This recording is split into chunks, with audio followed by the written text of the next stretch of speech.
여러분 안녕하십니까? 누가복음에 대해서 말씀을 드리고자 하는데, 누가복음은 데오빌로 각하에게 보내는 편지처럼 시작을 합니다. 자, 이 데오빌로라고 하는 것은 하나님의 친구라고 하는 뜻을 갖고 있죠.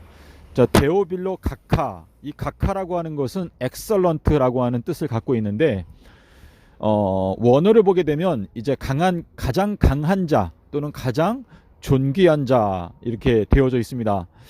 누가복음 1장 4절에 보면 각하가 알고 계시는 것을 확실하게 하기 위해서 보낸다 이렇게 되어져 있는데, 결국은 이 누가복음을 하나님의 친구들이 연구하게 되면 하나님의 친구들이 깨닫고 있는 진리가 더욱더 확실하게 깨달아진다라고 하는 의미가 거기에 들어있는 것이죠.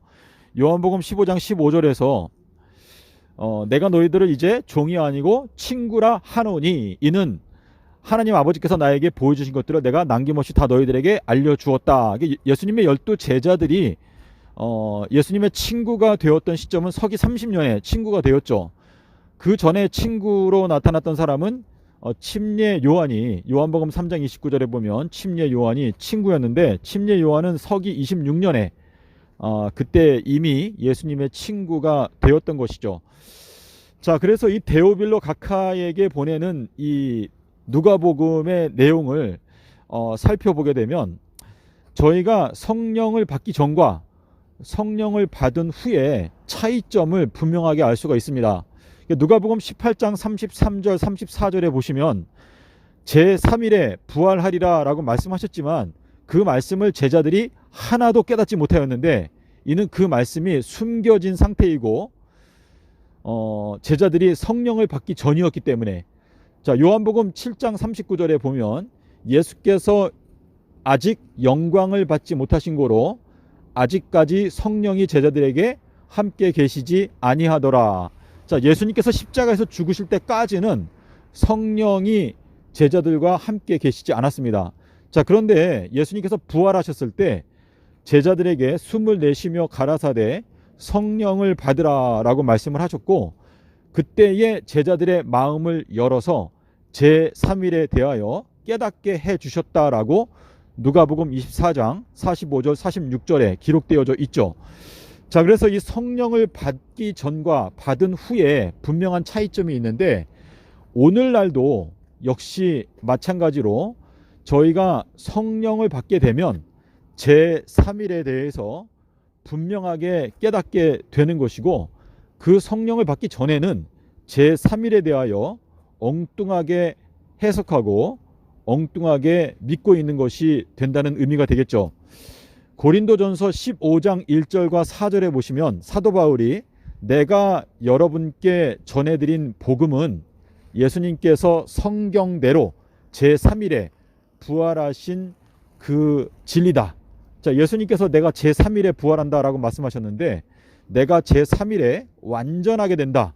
자, 완전이라고 하는 것은 살렘이라고 하는 뜻이죠.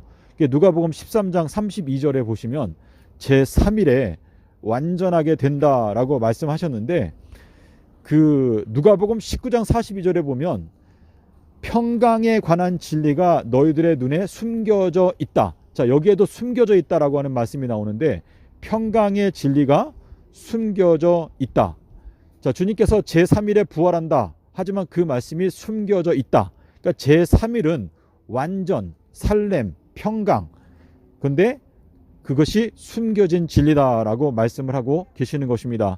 자, 그래서 지금 이 말세에 저희가 예수님의 친구로 선택을 받게 되면 저희들은 제3일에 대하여 분명하게 깨닫게 될 수가 있는 것인데, 사도 바울이 갈라디아서 1장 4절하고 8절에서 말하기를 다른 복음은 없으니 다른 복음을 전파하는 자는 저주를 받게 될 것이다 라고 말을 하면서, 고린도후서 4장 3절에서 만약에 이 제3일에 관한 복음이 가리웠으면 망하는 자들에게 가리워진 것이다 라고 말하고 있습니다. 자, 그래서 우리가 이 주님께서 저희들에게 말씀하시는 제3일의 비밀을 깨닫는 것이 대단히 중요한데, 에스더 5장 1절에도 제3일이 나오죠. 자, 이 제3일의 비밀을 깨닫기 위해서 마태복음 12장 40절에서 말씀하시는 요나의 표적, 인자가 삼낮 삼밤을 땅속에서 지내리라. 자, 이것이 인자의 징조인데 세상 끝이 오게 되면 인자의 징조가 보이게 된다라고 말했습니다.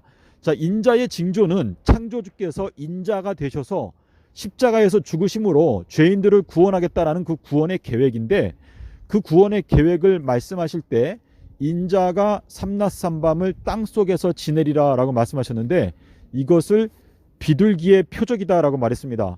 비둘기와 같이 순결한 자들은 인자의 징조를 듣고 그 말씀을 깨닫고 그 진리로 온다. 자, 요한복음에 보면 이렇게 말했죠.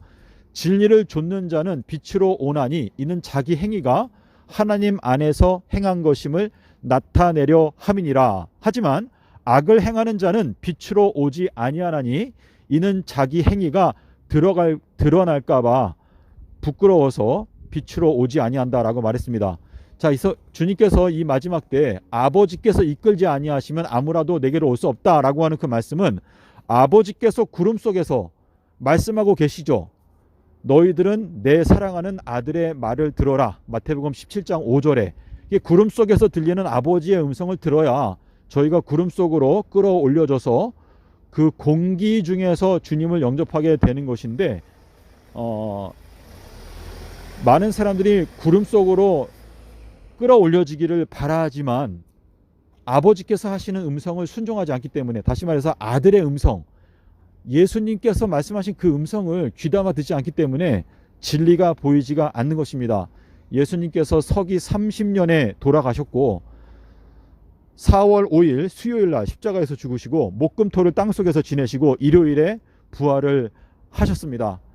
자, 사도 바울이 우리에게 전해주고자 하는 그 복음은 예수님께서 서기 30년 수요일에 돌아가시고 일요일에 부활했다. 그 진리를 사도 바울이 깨달았기 때문에 저희들에게 내가 여러분께 전해준 복음은 제3일에 가는 것이다 라고 말씀을 하고 계시는 것입니다.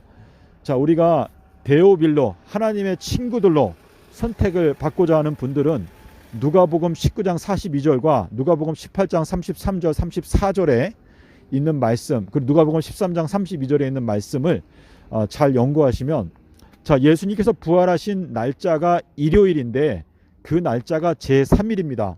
그러면 제7일은 어디에 붙어 있는지를 생각해 보십시오. 제7일은 목요일에 붙어 있죠. 그러니까 예수님께서 수요일 날 다 이루었다라고 말씀을 하신 것이죠.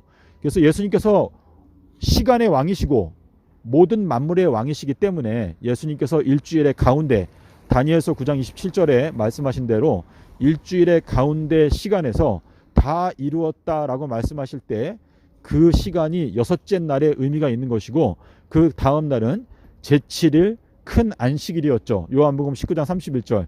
자, 예수님께서 재림하시는 날짜가 큰 날이죠. 말라기서 4장 5절에 나오지 않습니까?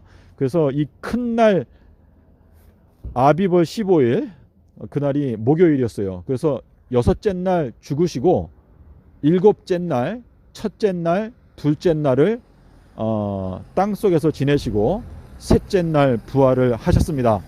자, 에스더의 경우에는 기원전 473년에 토요일부터 금식을 시작했습니다. 토요일, 일요일, 월요일 삼낮 삼밤을 금식하고 화요일 날 제3일에, 화요일이 제3일이죠. 제3일에 왕 앞에 나갔다라고 에스더 5장 1절, 4장 16절에 기록되어져 있습니다. 부디 여러분의 마음 가운데 분명한 진리가 밝히 깨달아지게 되기를 바라면서 오늘은 여기에서 말씀을 마치겠습니다. 감사합니다.